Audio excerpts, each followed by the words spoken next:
नमस्कार, मी वैदेही. मुंबईमधून खरं तर मोठ्या प्रमाणात स्थलांतर झालं आणि स्थलांतर झालेली ही मंडळी थेट आली ती वसई विरार परिसरामध्ये.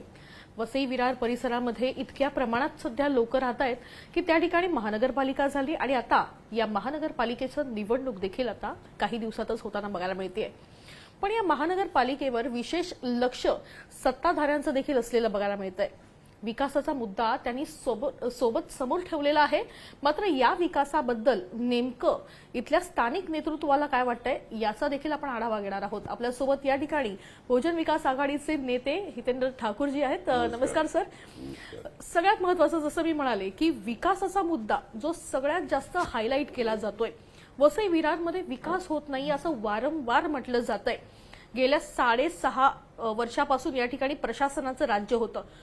या एकूणच कालावधीमध्ये नेमका विकास झालाय असं वाटतंय? लोकांपर्यंत त्यांची कामं जी आहेत ती पूर्ण झाली आहेत असं तुम्हाला वाटतंय का? प्रशासकीय कालावधी म्हणजे डायरेक्ट कंट्रोल मंत्र्यांचा, मंत्रिमंडळ. बरोबर. आणि दुर्दैवाने काय आरोप झाले कमिशनरवर, पकडले गेले वगैरे वगैरे बघितलं तुम्ही. पैसे द्या, बदली करून या, एवढेच धंदे गेल्या 6 वर्षामध्ये 20 पासून त्यात 26 उजाडलाय. 6 वर्षामध्ये फक्त पैसे खाणं एवढाच धंदा. यांचे पालकमंत्री येतात, आताचे नाहीत, अगोदरचे, ते फक्त काहीतरी गोळा करण्याकरताच येतात. अशी परिस्थिती आहे. कसला कपाळाचा विकास करणार आहे? बाकी आमच्या कारकिर्दीमध्ये म्हणजे 6 MLD पाणी होतं, 7 लाख लिटर. आज 42 कोटी लिटर, 420 MLD पाणी आम्ही आणलं. सूर्या 1, 2, 3 असे वेगवेगळे केले. काल मुख्यमंत्री बोलले आम्ही सुसुरी डॅम बनवू. त्याचे 160 कोटी 10-15 वर्षापूर्वी आम्ही भरलेत. 160. दुसरी 2 नावं घेतली, त्यांना ती नावं पण माहीत नाही. खोलसापाडा 1 असं नाव आहे आणि खोलसापाडा 2, त्याचे पण पैसे आम्ही महानगरपालिकेतर्फे भरलेत.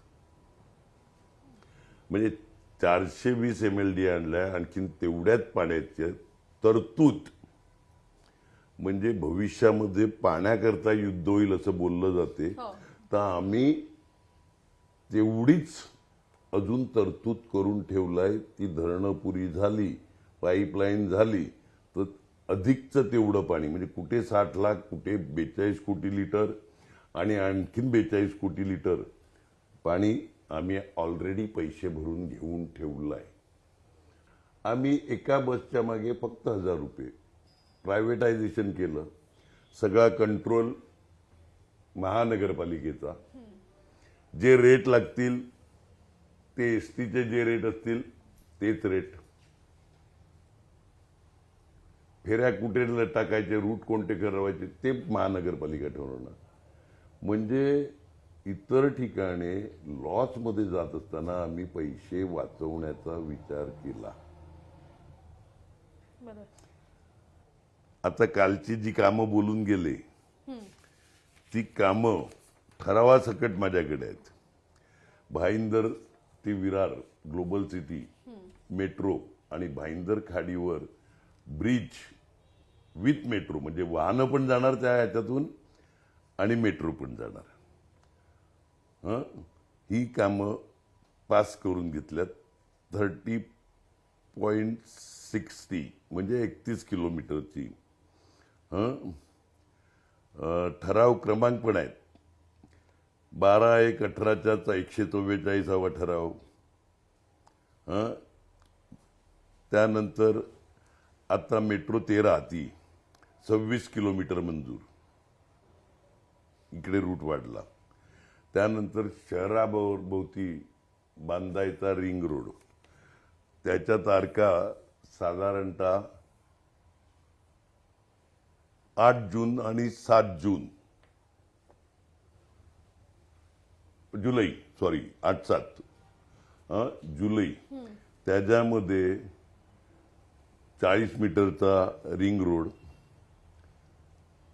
व शहरामध्ये आम्ही 12 उड्डाण पुलाची मागणी केलेली, पण तो नंतर आम्ही बारीक करून म्हणजे मोठा करून 2चा 1 करून असे 7 म्हणजे रेंज ऑफिस गोकिवरे जिकडे ट्रॅफिक जाम असतो तिकडे ओव्हरब्रिज, चंदन नाका, नालासोपारा इकडे, बोळींज खारोडी म्हणजे आमच्या इकडे कारण का तो नॅरो आहे सगळा बॉटलनेक आहे, मनवेलपाडा नाका ते फुलपाडा, माणिकपूर ते भाबोळा म्हणजे माणिकपूरचा हा बॉटलनेक आहे, वसंतनगरी ते एव्हरशाईन, नारंगी साईनाथ नगर म्हणजे आमचा विरार ईस्टचा, त्यानंतर विरार पूर्व महानगरपालिका क्षेत्रात रेल्वे पूर्व पश्चिम ओव्हरब्रिज, विराटनगर ते पूर्व पश्चिम जोडणारा रेल्वे ओव्हरब्रिज, नालासोपारा उस्वाल नगरी येथे, नालासोपारा अलका नगरी येथे, वसई उमेळमान येथे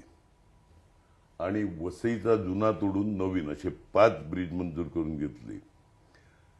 विरार फाटा ते अर्नाळा, नालासोपारा ते निर्मळ, वसईचे दोन्ही फाटे म्हणजे सातिवली आणि वालीव ते वसई, तिवरी ते भोईदापाडा, सातिवली ते झालं, वर्धमान इंडस्ट्री वालीव ते गावराईपाडा आणि बापाणे म्हणजे नायगाव हायवे टू वसई असे सगळे रस्ते ब्रिजेस रेल्वेचे असतील ह्याच्यातले ही त्यावेळच्या मुख्यमंत्र्यांची आणि MMRDA कमिशनरची सही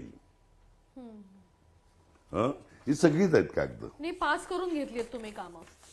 मी काय बोललो ही बघा, तारीख आहे 8/7, मी बोललो ना 8/7 आणि 7/8 असे सगळे ही मुख्यमंत्री आणखीन MMRDA कमिशनर यांची सही, त्यावेळचे मुख्यमंत्री.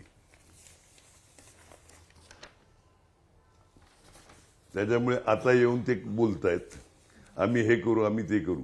1.5 वर्षात टेंडर का नाही काढली, आम्ही पास करून ठेवलेली. आज बरोबर 1.5 वर्ष झालं, जुलै ते जानेवारी 24, 1.5 वर्षामध्ये टेंडर का नाही काढली, कोणी अडवलेलं.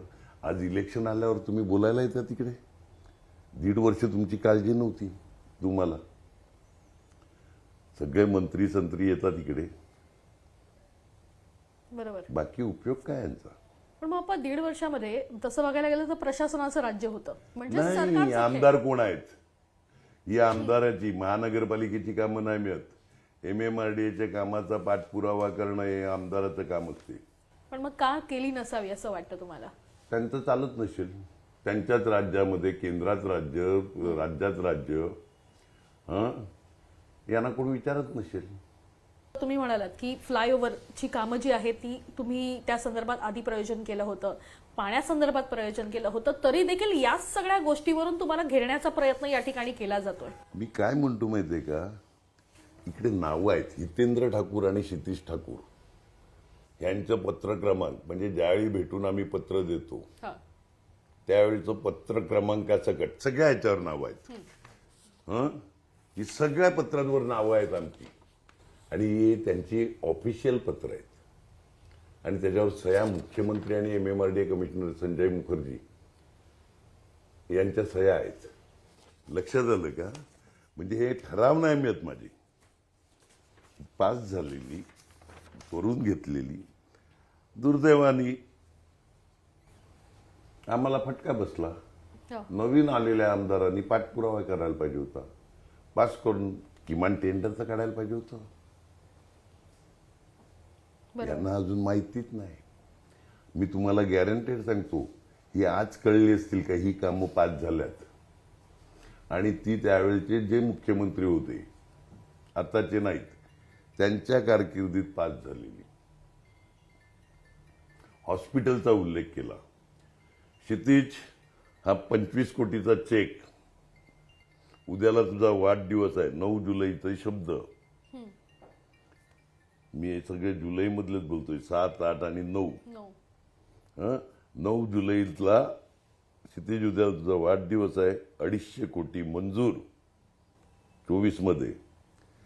हा 25 कोटीचा चेक उद्याला नारळ फोडो. तो नारळ फुटला त्यानंतर आजपर्यंत खड्डा नाही झाला का खोदला गेला तिकडे. बरोबर. वसई तालुक्यात 25,000 डिलिव्हरी होतात. त्यातल्या अर्ध्या डिलिव्हरी आमच्या महानगरपालिकेच्या हॉस्पिटलमध्ये होतात आणि त्यातले बाहेर जर तुम्ही प्रमाण बघितलं तर 50-60% हे सिझरिनचं प्रमाण आहे. आमच्या हॉस्पिटलमध्ये जे काही मोफत वरती त्यांना आहार भत्ता देतो, मोफत वरती आहार भत्ता देतो, त्याच्या सिझरिनचं प्रमाण हार्डली 10% आहे. म्हणजे नॉर्मल डिलिव्हरीच अर्ध्या डिलिव्हरी आज 200-300 हॉस्पिटल असतील वसई तालुक्यात, तिकडे सगळ्यांना मिळून 12,500 न 12,500 आमच्या महानगरपालिकेच्या हॉस्पिटलमध्ये होतात. बरोबर. सुविधा कशा नाही, सुविधा आहेत, मोठ्या प्रमाणात करायच्यात. काही आजाराच्या नाही होत, म्हणजे कॅन्सर बिन्सर सारखे ह्याचे नाही होत. बरोबर. आता हे 400 बेड जर झालं हॉस्पिटल तर त्या पण होतील. वसई विरार महानगरपालिका ही भ्रष्ट आहे, एटीएमचं सेंटर आहे, असे आरोप थेट मुख्यमंत्री करताना बघायला मिळतात. त्यांच्याकडे होम आहे ना डिपार्टमेंट, केंद्राकडे सीबीआय आहे, सगळं आहे ना. लावा ना चौकशा, होऊन जाऊन द्या, त्याची तयारी आहे ना. अहो इकडे आल्यावर आमचे गुंट गाणार नाही. हो. मला वाटलेलं सुसंस्कृत मुख्यमंत्री आहेत, सुसंस्कृतप्रमाणे काहीतरी टीका करतील, पण गिदड न शेर न हे फक्त शिव्याच देणं बाकी ठेवलं त्यांनी. अहो टीका करताना पण सुसंस्कृतपणा लागतो. आम्ही तुमचे विरोधक आहोत, तुम्ही आमच्यावर टीकाच करतील, पण किमान चांगल्या शब्दामध्ये. तुम्ही ब्राह्मण समाजातले सुसंस्कृत वकील आहात, ज्या भाषेत टीका केली त्याचा विचार तुम्हीच स्वतः करा. अहो होम डिपार्टमेंट तुमच्या आहेत ना, सगळ्यात चौकशा लावा. हिंमत असेल ना तर सगळ्यात चौकशा लावा. चॅलेंज आपल्याकडून चॅलेंज होतंय. सगळ्या चौकशा, काय एटीएम आहे ना, काय काय दादागिरी सगळी लोकांच्या समोर येईल. आता आम्ही द्वारकाधीशचं देऊळ बनवलंय, माझ्या पत्नीने पुढाकार घेतलेला. महाराष्ट्रातलं तुम्ही बघितलं नसेल कदाचित, मी जबाबदारीने बोलतोय. महाराष्ट्रातल्या एका प्रसिद्ध तीर्थासारखं झालंय. रोजची लाखो लोक येतात, खास करून शनिवार रविवारी. इतकं भव्य मंदिर महाराष्ट्रात क्वचितच कुठे बघायला मिळेल. पण आमचं हिंदुत्व घरामध्ये पूजा करणं, घरातून बाहेर निघाल्यावर रस्त्यावर आमचं हिंदुत्व नसते. यांचे झेंडे लटकतात, इलेक्शन आली जय श्रीराम, ते हिंदुत्व आमचं नाही मिळत. शरम वाटते का ते झेंड्याची कोण काळजी पण घेत नाही, ते पायदळीत उडवले जातात. अरे किमान असलं बोगस हिंदुत्व कशा करता पाहिजे. पंचमुखी हनुमान असेल का आणखीन कोणतं असेल का कोणता दर्गा असेल, सगळ्या ठिकाणी आमचा हातभार आहे. हिंदुत्व याचा अर्थ फक्त रामाचे झेंडे इलेक्शनला लावणं, बाकी काहीच नाही असं असेल तर ते काय करायचंय. अहो सगळ्या जाती धर्माला आम्ही एकत्र घेऊन जातो. मराठी अमराठी हा वाद आजपर्यंत नव्हता, दुर्दैवाने गेल्या 1.5 वर्षात झाला. हिंदू मुस्लिम हा वाद नव्हता, दुर्दैवाने 1.5 वर्षात झाला. व्यापाऱ्यांना धमक्या देणं, गुजराती मारवाडी जे खास करून व्यापारी आहेत समाजातले, त्यांना धमक्या देणं हे 1.5 वर्षात झालं. ही हिंदुत्वाची व्याख्या आहे. हिंदुत्वाची व्याख्या ही आहे का. असाही प्रश्न विचारला जातो की अनेक खरं तर स्लम मध्ये राहणारी अनेक माणसं आहेत किंवा अनेकांची घरं त्या ठिकाणी रिकामी करण्यात आली. SRA मध्ये घरं देण्याच्या उद्देशानं अनेक केलं. 35 अशा ठिकाणी वर्षात पण हिंदू राहत असताना पण त्यांच्याकडे लक्ष दिलं गेलं नाही अशी देखील टीका सध्या होताना बघायला मिळते. 35 वर्षात घरं तुटली नाही इकडे. 35 वर्षात घरं तुटली नाही. मुडकळीला आले असतील तर रिपेअरिंग करून घ्या, त्यांना सगळं मार्गदर्शन केलं, त्यांची घरं वाचवली. 41 बिल्डिंग काय, एक कॅथलिक गोन्साल्विस म्हणून आहे, त्याचा राहता बंगला, तो बाकी घरं सरसकट पाडली जातात. 35 वर्षात कधी झालं नाही. आणि त्या 41 बिल्डिंगमध्ये आणाबाका घेतलेल्या आहे लोकांनी. त्याचे व्हिडिओ आहेत, पाहिजे असतील तर दाखवतो. व्हिडिओ आहेत. आपकी बिल्डिंग नहीं टूटने देंगे, ये नहीं. नंतर ते बोलायला लागले, अरे बाबा हितेंद्र ठाकूर होते ते बरे होते, किमान त्यावेळी तर त्रास नव्हता. सगळी 2,500-3 हजार लोक रस्त्यावर आलेत 41 बिल्डिंग तोडून. यांनीच प्रश्न विचारायचा विधानसभेत. 49% अनधिकृत आहे म्हणून उत्तर घ्यायचं आणि आम्ही कारवाई करू. केली कारवाई. प्रश्न कोणी विचारलेले ते पण बघा ना, यांनीच विचारले ना. आणि आता तिकडे रडायला जातात. 41 बिल्डिंग काय आम्ही बनवायला गेलेले नव्हते. हेच असतील कोणतरी, बीजेपी वाले पण होते त्याच्यात, सगळ्यात त्याचे होते बीजेपी वाले पण, ज्या बनवलेल्या बिल्डिंगच्या पदाधिकारी यांची. सर, तुम्ही मगाशी बोलताना एक महत्वाचा उल्लेख केला होता की भाषीय, प्रांतीय आणि हिंदुत्वाचा वाद जो आहे तो सध्या या महापालिकेमध्ये नाहीये, पण मुंबईमध्ये ज्या पद्धतीचा हा वाद बनवला जातो, नाही इकडे पण आहे. 1.5 वर्षात चालू झाला. मागच्या 1.5 वर्षात मी बोल 1.5 वर्षात चालू झाला, 35 वर्षात नव्हता. पण मग जेव्हा विधानसभेमध्ये सत्ता पालट झाली त्याच्यानंतर आलेला हा वाद आहे. हो. मग एकीकडे मुंबई ही महाराष्ट्रापासून तोडणार असं वारंवार म्हटलं जातं आणि त्याच्यासाठी ते तर मनसुबे कधीपासून आहेत. त्याच्यासाठी वसई विरार हा अडसर ती तर मनसुबेत कधीपासून आहेत. हो असेल ना. जर मुंबई तोडून द्यायची असेल तर वाढवण बंदर सकट, पालघर सकट सगळंच द्यायला लागेल ना. अंधाणामध्ये काय बेटं देतात का? अंधाणामध्ये बेटं देतात का? सगळं सरसकट देतील. तुम्ही थेटपणे बोलताय की खरंच म्हणजे हा संपूर्ण पट्टा जाणार असं मनसुबा आहे त्यांचा. मनसुबे तर तसेच आहेत. आणि म्हणून वसई विरार महानगरपालिका हवी. प्रश्नच नाही. त्याच्याकरताच जिंकायचे आम्हाला का सगळे होयबा आले पाहिजेत. बरोबर. पण याच सगळ्या गोष्टीमध्ये तुम्ही आपल्या वचननाम्यामध्ये आणखीन एक उल्लेख केलेला आहे की लोकशाही जी आहे ती आपण जपली पाहिजे. तुम्हाला वाटतं लोकशाही धोक्यात आहे? 1001%. तुम्हाला असं वाटत नाही का वेगवेगळं जे आहेत डिपार्टमेंट ती विरोधकांवर वापरली जातात? CBI, ED, अमुक. आणीबाणी बरी होती. आम्ही लहान होते, हापचड्डीत होतो. पण आणीबाणीमध्ये जेवढं झालं ना तिकडे फक्त विरोधकांना अटक केलेलं. आज हे तर सरसकट कोणालाही. लाखो लोक देश सोडून गेल्यात आपला. ते असेच गेल्यात का? जेलमध्ये राहण्यापेक्षा बाहेर राहू आपण. पावलं तुम्ही कधी नीट अभ्यास करा का पावलं ही त्या साईडलाच चालल्यात. लोकशाही ही जपलीच पाहिजे. बाबासाहेबांनी आपल्याला जी काही घटना दिली त्याच्यात चौकटीतच आपण काम केलं पाहिजे. बरोबर.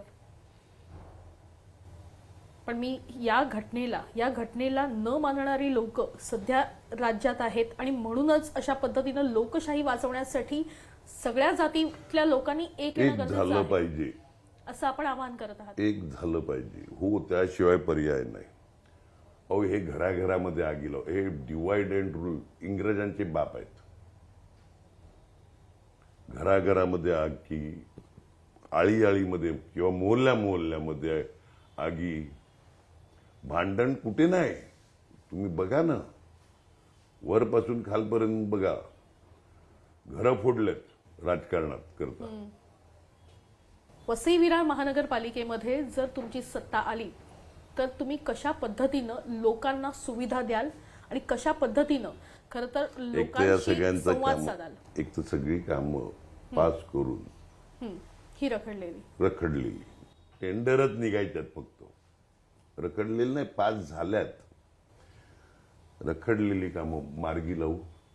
त्याचबरोबर महानगरपालिका ही नेहमीच लोकांना चांगल्या प्रकारे सुविधा देत आली. ज्या काही महानगरपालिकेची कर्तव्य असते, पाणी पुरवणं, साफसफाई ठेवणं, रस्ते बनवणं, आमच्या महानगरपालिकेतून महिलांकरता ज्या योजना केल्यात ना, मी तुम्हाला एक सांगतो, ती एक पुस्तिका देतो तुम्हाला. अख्ख्या भारतात कोणत्याही महानगरपालिकेमध्ये ना आम्ही डायलिसिस करता प्रश्न देतो, आम्ही मुलींच्या शिक्षणाकरता पैसे देतो, आम्ही एखादी विधवा असेल तर तिला पैसे देतो. लाडकी बहीण योजना काल आणली हो, त्याच्या अगोदरच आम्ही द्यायचे. आता ती पण धमकी देतात का लाडकी बहीण योजना बंद करू मतं नाही दिली तर. मी एक सांगतो तुमच्या माध्यमातून, लाडकी बहीण हिंमत असेल तर बंद करा तुम्ही. तेच पैसे महानगरपालिका देईल, तेच पैसे महानगरपालिका देईल. महिलांना, ज्या महिलांना मिळतात त्यांना ते पैसे मिळतील. सांगतो, हितेंद्र ठाकूर बोलतोय. शब्द, आणि मी दिलेला शब्द कधी फिरवत नाही. शब्द देताना विचार करून देतो आणि दिला शब्द तर फिरवत नाही. नक्कीच सर, धन्यवाद आमच्याशी चर्चा केल्याबद्दल. धन्यवाद. तर आपण बघतोय की एकीकडे मोठ्या प्रमाणात विकासासंदर्भात खरं तर मान्यता तर मिळाली आहे, पण टेंडर का पास झाले नाहीत असा सवाल या ठिकाणी हितेंद्र ठाकूर यांनी विचारलेला आहे. त्याचबरोबर महानगरपालिकेमध्ये आमची सत्ता आली तर तीच अडलेली सगळी विकास कामं आम्ही एका झटक्यात पूर्ण करू असं आश्वासन देखील त्यांनी या ठिकाणी दिलंय. लाडकी बहीण योजना जर बंद करण्याची कोण धमकी देत असेल तर याच लाडक्या बहिणींना न्याय देण्याचा प्रयत्न देखील याच महानगरपालिकेमधून देण्यात येणार असल्याचा शब्द या ठिकाणी देखील त्यांनी दिलेला आहे. सध्या या कार्यक्रमामध्ये वेळ झाली इथेच थांबायची. तुम्ही कुठेही जाऊ नका, पाहत रहा साम टीव्ही न्यूज.